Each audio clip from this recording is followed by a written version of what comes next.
Hey yo tout le monde, c'est Game68240 pour une nouvelle vidéo. Dans cette vidéo, je vais vous apprendre comment activer le mode Always On Display sur un écran AMOLED de n'importe quel téléphone.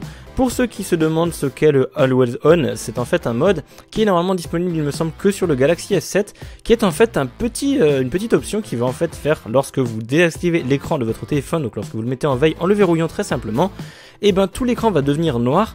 Et il y aura juste sur l'écran, par exemple au milieu, l'heure qui est personnalisable, un petit message si on veut, le pourcentage de batterie, les notifications, etc. avec une date, enfin c'est vraiment personnalisable, qui vont rester allumés et tout le reste de l'écran sera tout noir. Donc évidemment ça va économiser la batterie, donc enfin... C'est un peu à double chance puisque d'un côté ça économise la batterie parce que tout le reste est noir, mais d'un autre côté ça va pomper la batterie puisque l'écran sera un petit peu allumé, mais c'est vraiment très minime, ça ne pompera vraiment très peu de batterie sur votre appareil. Donc c'est une petite fonctionnalité qui peut être très utile lorsqu'on a notre téléphone par exemple posé à côté de nous, ou alors qu'on l'a, je ne sais pas, posé quelque part et qu'on n'a pas envie de le toucher à chaque fois, on a l'heure en permanence dessus, et les notifications, etc. C'est vraiment très simple, on va pouvoir le personnaliser comme on le veut, je vais vous montrer tout ça dans la vidéo. Évidemment, il faut que votre téléphone soit équipé d'un écran AMOLED. Je vous laisse vous renseigner par rapport à votre téléphone sur internet pour savoir si vous avez un écran AMOLED ou pas, si jamais vous n'êtes pas au courant. Donc l'application s'appelle Always On AMOLED, donc c'est simplement une application gratuite à télécharger, il y a des fonctionnalités pro, je vais vous les présenter dans la vidéo. Le lien sera évidemment en description de la vidéo, si vous êtes sur un Android vous allez pouvoir cliquer dessus directement pour aller directement sur le Play Store et ensuite la télécharger. Si vous êtes sur un PC vous allez pouvoir quand même cliquer sur le lien, cliquer sur le bouton installer et l'application sera automatiquement envoyée vers votre téléphone. Une fois que c'est bon, on va simplement l'ouvrir.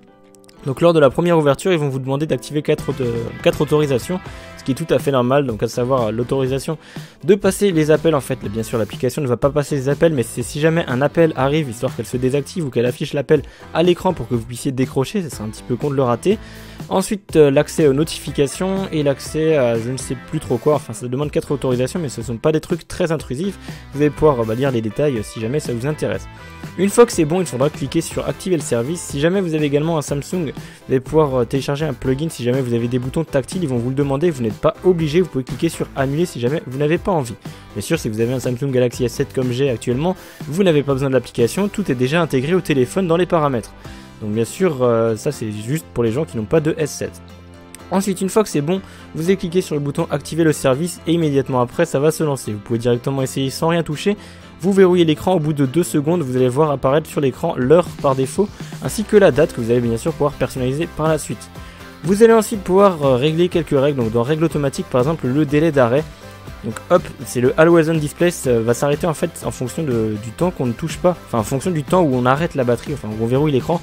Par exemple, lorsque on verrouille notre écran et qu'on ne touche pas à notre téléphone pendant par exemple 30 minutes, Always On va simplement se désactiver pour économiser votre batterie.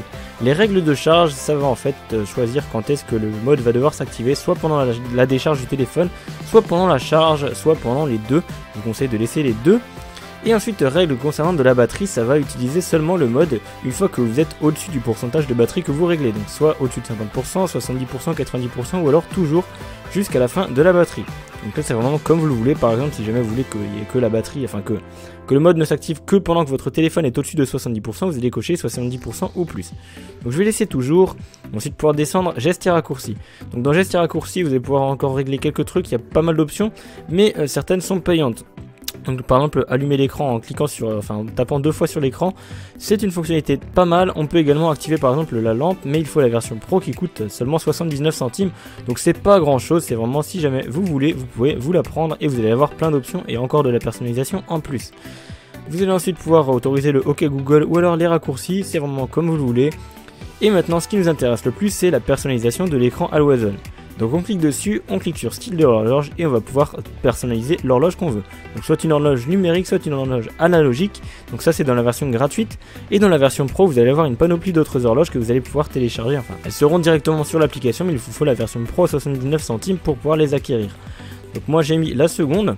On va ensuite pouvoir faire retour, ensuite le style de la date, vous allez pouvoir mettre soit pas de date, soit la date comme ceci, donc le jour, le mois et le numéro du jour du coup, ou alors un calendrier directement intégré à votre écran.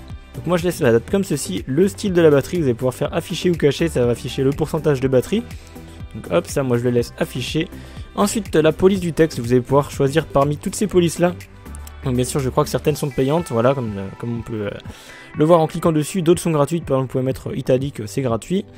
Ensuite la taille du texte, vous allez pouvoir régler la taille du texte comme vous voulez. Moi je vais laisser par défaut, c'était à 84 il me semble, donc je vais faire plutôt annuler.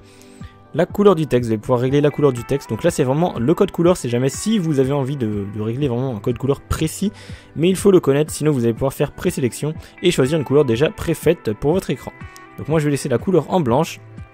Ensuite l'emplacement météo, vous allez pouvoir ajouter un lieu pour avoir la météo en direct du lieu là où vous vous trouvez actuellement.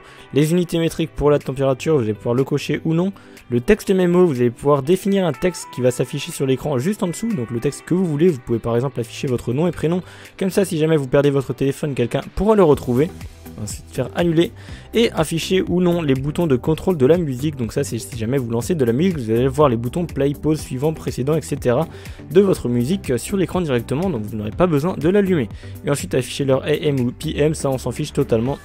Donc je vous conseille même de ne pas le mettre, histoire d'avoir les heures au-dessus de 12 heures. On fait ensuite retour, orientation de l'écran, on peut le mettre en mode paysage si jamais on a envie. Donc moi je le laisse en mode vertical. La luminosité de l'écran on va pouvoir la régler, donc par défaut elle est très faible, je vous conseille de la laisser très faible pour consommer le moins de batterie possible. L'animation d'arrivée, vous pouvez faire un fondu ou alors un glissement ou pas d'animation. Moi je laisse pas d'animation, ça consommera toujours moins de batterie. Économiseur de batterie, c'est uniquement pour les périphériques routés, donc je ne sais pas vraiment ce que ça fait, mais je l'ai coché vu que mon téléphone est routé. Ça peut toujours sauver un petit peu plus de batterie. De toute manière je ne vais pas garder cette application puisque j'ai déjà le Always On sur mon téléphone de base. Ensuite l'affichage ambiant. Vous allez pouvoir cocher encore quelques options, par exemple la notification wake, le pick-up wake, etc. en fonction de si jamais vous voulez faire des actions, par exemple prendre votre téléphone pour qu'il s'allume ou le secouer ou passer votre main dessus pour allumer l'écran. C'est comme vous voulez, moi je ne les utilise pas. Notifications, je vous conseille de les mettre pour avoir les notifications sur l'écran. Le contenu de la notification c'est comme vous voulez, sinon vous pouvez mettre juste l'application qui envoie la notification qui s'affiche. Démarrer après le verrouillage, vous cochez ça, vous ne cherchez pas à comprendre, vous cochez juste ça, sinon ça risque de ne pas fonctionner. Ensuite le déplacement automatique de widget, ça je ne sais pas vraiment ce que c'est du tout, donc je vais même pas chercher à comprendre. Ensuite le capteur de proximité, enfin le mode nuit automatique tout d'abord, c'est si jamais par exemple vous êtes dans une pièce très lumineuse ou en extérieur, les capteurs de luminosité vont en fait s'activer pour réduire ou augmenter la luminosité de l'écran Always On. Donc bien sûr si on l'active ça va activer les capteurs de luminosité, du coup ça va consommer un petit peu plus de batterie, donc celui-là je ne l'ai pas mis. Par contre le capteur de proximité c'est vraiment très utile. Si jamais vous mettez votre téléphone à l'envers ou dans une poche, et ben le mode Always On ne va pas s'activer, donc vous allez économiser de la batterie puisque du coup il ne sera pas activé, c'est aussi con que ça. Donc même si ça consomme de la batterie pour les capteurs, vaut mieux ça plutôt que de laisser l'écran allumé en permanence dans sa poche, ça consommera toujours moins. Le mode DOS c'est pareil, ça économise la batterie, donc c'est un deuxième mode. Il faut également le root, je l'ai aussi coché, voilà, je ne sais pas vraiment ce que ça change. De toute manière je ne vais pas garder cette application, mais vous pouvez la cocher si jamais vous avez envie. Désactiver les boutons de volume, je vous conseille de le faire histoire que les boutons de volume ne s'activent pas n'importe quand. Ça c'est vraiment comme vous le voulez. Et les notifications persistantes, vous pouvez les activer ou non. Choisir le langage, vous allez pouvoir choisir la langue que vous voulez, là il y a toutes les langues comme vous pouvez le voir à l'écran. Donc là je vais faire annuler puisque je vais le laisser en français. Et tout en bas, on a encore quelques petites infos qui ne sont pas utiles pour les personnalisations de l'application. Donc voilà, c'est tout pour la vidéo. Je vous ai présenté vraiment toutes les options qui étaient disponibles dans cette application.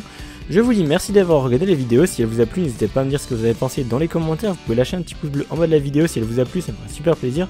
Vous abonner à ma chaîne YouTube si ce n'est pas déjà fait, ou encore me suivre sur les réseaux sociaux, Facebook, Twitter, ou alors encore mon site internet. Tous les liens seront évidemment en description comme d'habitude. Et moi je vous dis à plus pour de nouvelles vidéos. Ciao.